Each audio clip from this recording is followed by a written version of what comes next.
qu'il envoya dans ses champs garder les cochons. Il aurait bien voulu se remplir le ventre des caroubes que mangeaient les cochons, mais personne ne lui en donnait. Rentrant alors en lui-même, il se dit « Combien de mercenaires de mon père ont du pain en surabondance? Et moi, je suis ici à périr de faim. Je veux partir, aller vers mon père et lui dire « Père, j'ai péché contre le ciel et envers toi. Je ne mérite plus d'être appelé ton fils. Traite-moi comme l'un de tes mercenaires. » Il partit donc et s'en alla vers son père. Tandis qu'il était encore loin, son père l'aperçut et fut pris de compassion. Il courut se jeter à son cou et l'embrassa tendrement. Le fils alors lui dit « Père, j'ai péché contre le ciel et envers toi. Je ne mérite plus d'être appelé ton fils. » Mais le père dit à ses serviteurs « Vite, apportez la plus belle robe et l'en revêtez. Mettez-lui un anneau au doigt et des chaussures aux pieds. Amenez le veau gras, tuez-le, mangeons et festoyons, car mon fils que voilà était mort et il est revenu à la vie. Il était perdu et il est retrouvé. » Et ils se mirent à festoyer. Artème. Merci, Gary. Cette histoire se tient encore très bien, même si elle était bien meilleure en araméen. Bien sûr, J utilisait des symboles connus de son auditoire, mais cette parabole offre toujours un riche enseignement si on la considère d'un regard neuf. Il faut d'abord comprendre que le fils n'a pas été chassé de la maison paternelle. Il a été assez stupide pour penser qu'il pouvait partir et mieux réussir par lui-même. C'était la réponse de J au mythe du jardin de l'Éden. Dieu ne vous a pas banni du paradis et il n'est en rien responsable de votre expérience de séparation de lui. Deuxièmement, il faut remarquer que le Fils a épuisé ses ressources limitées et a commencé à ressentir la privation, une condition qui n'existe pas au ciel. Apparemment, coupé de sa source, il connaissait la privation pour la première fois de sa vie. Nous reviendrons sur ce sujet avec toi au moment approprié. Encore une fois, nous disons qu'il semble coupé de sa source parce que nous parlons de quelque chose qui a semblé se produire, mais qui ne s'est pas produit en réalité. Nous comprenons que c'est là un concept difficile à saisir et nous y reviendrons souvent en cours de route. Alors que le Fils connaît la privation, il tente de combler ce manque en se joignant à un autre habitant de cette contrée. Cela symbolise la tentative de trouver en dehors de soi une solution à un problème en créant invariablement une relation particulière. Ces tentatives incessantes et désespérées pour trouver une solution par une recherche extérieure continuent jusqu'à ce que vous deveniez comme le Fils prodigue lorsqu'il est rentré en lui-même. Le Fils se rend alors compte que la seule solution significative à son problème, c'est de retourner à la maison de son Père et, ce faisant, de devenir pour ce dernier la plus importante personne du monde. Et nous voici maintenant au point crucial de la parabole. Le contraste entre ce que le Fils a fini par croire sur lui-même et ce que le Père sait être vrai. Le Fils pense qu'il a péché et qu'il est indigne d'être appelé le Fils de son Père. Mais le Père aimant ne veut rien entendre. Il n'est ni en colère, ni vindicatif, et n'a pas la moindre envie de punir son Fils. Voilà comment est Dieu. Il ne pense pas comme les humains, car il n'est pas une personne. Cette parabole est métaphorique. L'amour de Dieu court à la rencontre de son Fils. Dieu sait que son Fils est éternellement innocent, puisqu'il est son Fils.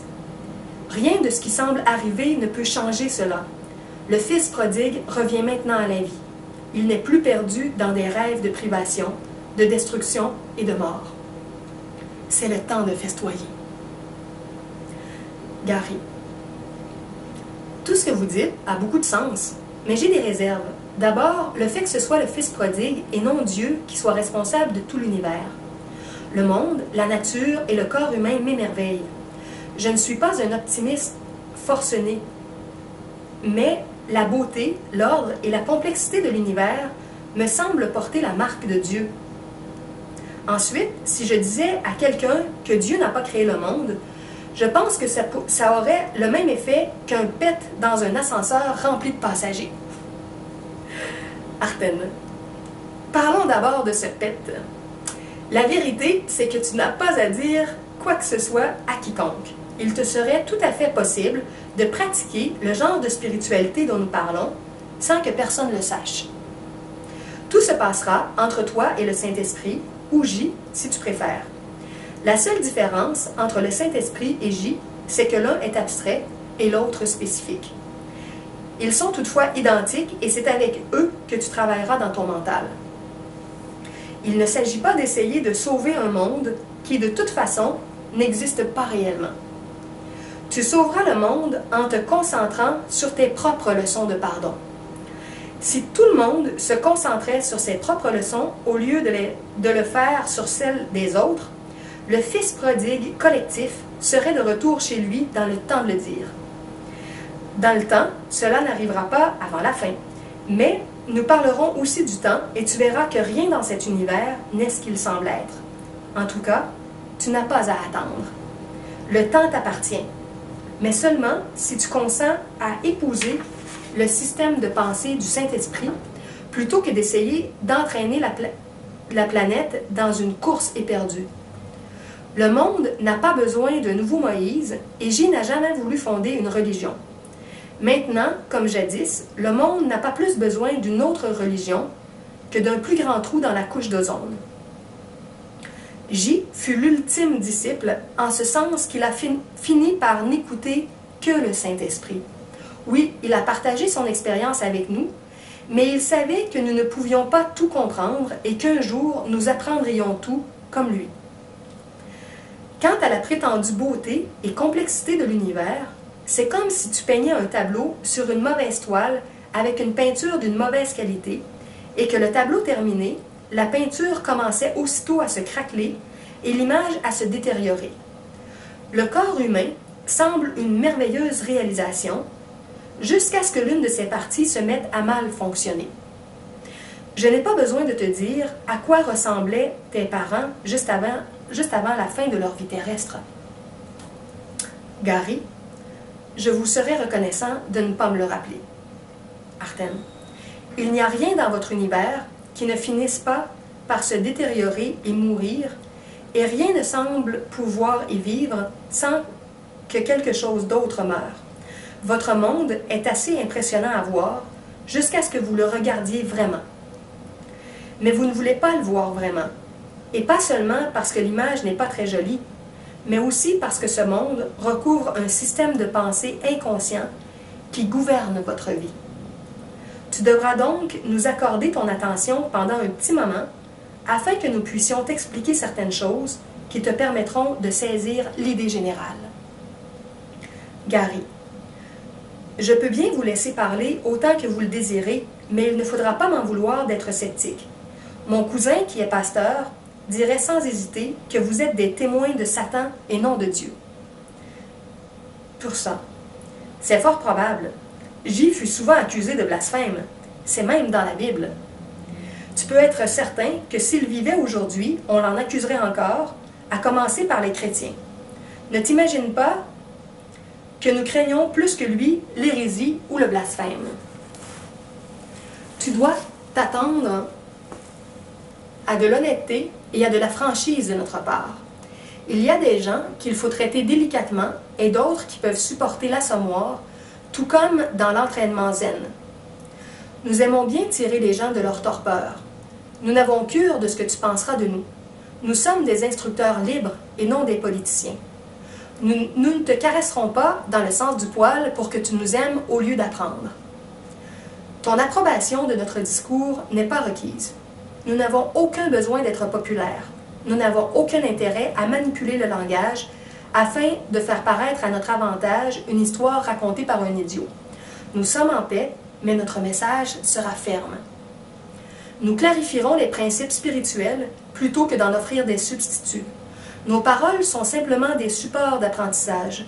Nous cherchons à faciliter ta compréhension de certaines idées afin que le Saint-Esprit te soit plus accessible, autant dans tes études que dans tes expériences quotidiennes. Nous t'avons déjà dit que nous parlerons du passé. Ensuite, nous traiterons des nouveaux enseignements de J qui n'auraient pu être compris avant aujourd'hui. Gary, un participant du cours de 6 jours que tu as suivi au début des années 80, t'a parlé d'un certain document spirituel. Tu n'en as rien lu à l'époque, et c'est tant mieux, mais tu commenceras à l'étudier dans les prochaines semaines. Cet enseignement est né de ton vivant, mais il n'est pas de ce monde. Il se répand dans plusieurs pays, et il est déjà généralement mal compris et mal interprété, tout comme le message de J fut déformé il y a 2000 ans. C'est inévitable. Mais nous t'aiderons à partir du bon pied dans l'étude de ce chef-d'œuvre métaphysique afin que tu le comprennes plus clairement. Gary.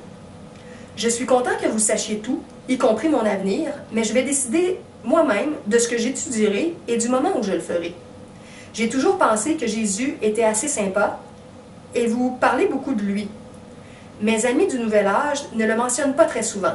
On dirait qu'il les gêne. Qu'en pensez-vous? Arten. Ce n'est pas J qu'ils n'aiment pas. Ce qu'ils ne peuvent supporter, c'en est la version biblique, basée sur le comportement qu'on leur a fait gober pendant toute leur vie. Cela est lié à une autre question dont nous traiterons en temps voulu. Mais comment pourrais-tu blâmer tes amis d'être perplexes en ce qui concerne Jésus? Le christianisme est tellement en conflit avec lui-même qu'il proclame ouvertement des enseignements contradictoires. Comment quelqu'un pourrait-il s'y retrouver? Les gens vont finir par cesser de blâmer J pour certaines des absurdités que le christianisme a commises et continue à commettre en son nom. J n'a pas plus à voir avec cela que Dieu n'a à voir avec ce monde. Gary. Voilà une affirmation assez radicale. Arten.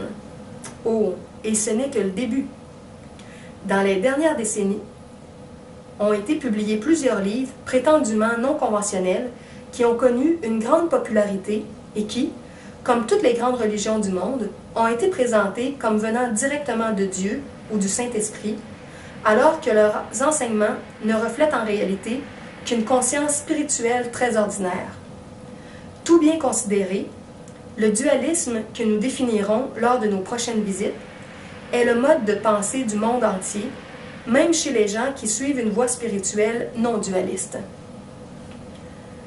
S'il est vrai que le Saint-Esprit œuvre avec les gens d'une manière qu'ils peuvent saisir, ce qui explique pourquoi toutes les voies spirituelles sont nécessaires, nous devons absolument te faire comprendre que les enseignements dualistes doivent finir par conduire à des enseignements et à des pratiques semi-dualistes, non-dualistes, et au bout du compte, au non-dualisme pur, si tu désires faire l'expérience de l'amour de Dieu. Si cela semble compliqué, sois assuré que c'est vraiment très simple et que ce te sera présenté, que cela te sera présenté d'une manière compréhensible et linéaire. Plusieurs individus de ta génération s'imaginent qu'ils sont maintenant prêts à élever leur niveau vibratoire pour quitter cette planète à jamais. Malheureusement, ce n'est pas si facile. Si l'on pouvait se zapper soi-même aussi simplement pour se retrouver au pays de Cocagne, tout le monde connaîtrait déjà le royaume. Mais ton expérience consiste à être ici, car autrement, tu ne saurais pas que tu es ici. Et il y a un gros problème qui retient ici tes amis et dont les populaires auteurs du Nouvel Âge ne leur ont pas parlé. L'erreur sans doute la moins remarquée de toutes les religions et philosophies, y compris les disciplines du Nouvel Âge, c'est de ne pas comprendre que des pratiques comme la pensée positive, la prière, les affirmations, l'élimination des pensées négatives et l'écoute de prédicateurs célèbres ont des effets bénéfiques temporaires chez ceux qui s'y adonnent, mais ne peuvent pas libérer ce qui est emprisonné au plus profond de leur mental inconscient. Ce mental inconscient, que vous ignorez complètement, puisqu'il est inconscient, est dominé par un système de pensée malsain qui est partagé collectivement et individuellement par tous ceux qui viennent en ce faux univers. Autrement, ils n'y viendraient pas. Il en sera ainsi tant que vos pensées n'auront pas été examinées correctement, pardonnées, libérées dans le Saint-Esprit et remplacées par sa pensée. En attendant, vos croyances cachées continueront de vous dominer et de s'affirmer d'une façon prédéterminée. Le monde ne fait que réaliser un scénario symbolique auquel chacun a consenti à participer avant même de sembler arriver ici. Gary. Vous n'avez pas besoin de me convaincre que le monde est parfois nul, mais les bonnes choses, nous avons tous de bons moments. Arten. Vos bons moments en ce monde ne sont bons qu'en comparaison des mauvais. La comparaison n'est pas valable, car ni les bons moments apparents, ni les mauvais ne sont le ciel. Tu finiras par comprendre que tout cela n'est qu'une illusion, que ta perception, à laquelle tu accordes une vraie valeur, te trompe tout simplement. Tu n'écouterais pas ton système de pensée inconscient s'il ne se cachait pas et ne te trompait pas, car il est si manifestement détestable et il cause tant de douleur quand on l'écoute que tu le fuirais si tu pouvais réellement l'examiner. J peut t'aider à l'examiner. Il peut t'indiquer un moyen de rendre conscient ton mental inconscient à un point que Freud n'aurait même pas pu imaginer. Ce sera le but de certaines de nos futures conversations, mais auparavant, nous avons d'autres choses à t'expliquer. Gary. Entre-temps, vous n'auriez pas quelque chose de plus encourageant à me dire? Pursa. Certainement. Si tu désires rentrer au foyer, J se tient à la porte de l'asile et t'appelle pour que tu en sortes et le rejoignes. Mais tu continues à le tirer au-dedans. Il en était ainsi il y a 2000 ans et c'est toujours le cas. La première personne qui a dit que plus ça change, plus c'est pareil, a touché la cible universelle en son plein centre holographique. Mais il y a un moyen d'en sortir et c'est ce qui devrait t'encourager. Arten. Pour t'aider, nous ne t'offrirons pas la prétendue sagesse ancienne dont raffolent tant vos sorciers spirituels contemporains. Tu apprendras plutôt que presque tout ce que le monde considère comme étant la sagesse ancienne est en réalité une fumisterie. L'intelligence divine de l'univers est une expression qui vaut tout à fait la peine d'être radiée. Tu apprendras que les bébés ne naissent pas avec un dossier vierge et une tendance naturelle à l'amour, pour être ensuite corrompu par le monde. Tu découvriras que tu devras travailler un peu pour retourner à Dieu, non pas travailler dans le monde, mais sur tes pensées. Tout au long de nos leçons, tu auras l'impression que nous portons des jugements, beaucoup de jugements. Il y a une bonne raison à cela. C'est que nous ne pouvons t'enseigner quelque chose qu'en mettant la pensée du Saint-Esprit en face de celle du monde. Son jugement est fiable et conduit à Dieu. Votre jugement est faible et vous reconduit sans cesse ici. Pur sang. Durant nos échanges, tu découvriras aussi que ce que tu es réellement, comment tu es venu ici, pourquoi exactement, toi et tous les autres, vous vous comportez comme vous le faites et ressentez ce que vous ressentez. Pourquoi l'univers ne cesse de répéter toujours le même scénario? Pourquoi les gens tombent malades? Quelle est la raison de tout échec, accident, penchant ou désastre naturel? Quelle est la véritable cause de toute violence, du crime, de la guerre et du terrorisme mondial? Quelle est la seule solution valable à tout cela et comment l'appliquer? Gary. Si vous pouvez me le dire, vous gagnerez un prix. Pur sang. Il n'y a qu'un seul prix auquel tous devraient aspirer. Gary. Le ciel? Arten. Oui. On t'a dit que la vérité te libérerait. C'est vrai, mais personne ne te dit ce qu'est la vérité. On t'a dit que le royaume du ciel était à l'intérieur de toi. C'est également vrai, mais personne ne te dit comment y accéder. Si quelqu'un le faisait, l'écouterais-tu? On peut conduire un humain jusqu'à l'eau, mais on ne peut le forcer à boire. Nous t'indiquerons le chemin de l'eau, mais tu ne la boiras que si tu es prêt à une spiritualité qui, comme la vérité, n'est pas de cet univers.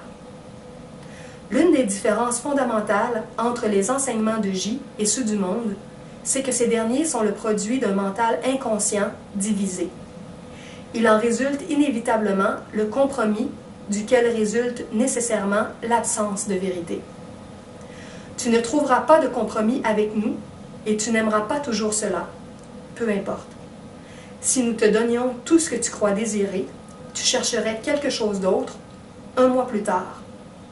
Tu n'as pas besoin de nous pour te sentir bien dans un univers qui ne vaut pas du tout le prix d'entrée et qui ne le vaudra jamais. Il y a une meilleure raison d'être heureux. Nous sommes rentrés au foyer à la vitesse de Dieu et nous désirons maintenant te voir faire de même. Nous reviendrons bientôt pour la deuxième de 17 apparitions. Notre prochaine conversation sera la plus longue. Entre-temps, réfléchis à ceci. Si l'enseignement que tu reçois vient vraiment de l'esprit, il doit être évident que les principes qui y sont exprimés ne viennent pas de l'humanité ni de l'univers, puisqu'ils sont la rectification de l'une comme de l'autre. Je m'arrête ici. Merci d'avoir écouté ce chapitre 1 et l'introduction du livre « Et l'univers disparaîtra ».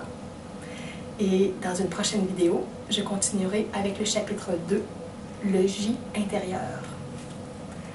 Bonne fin de journée.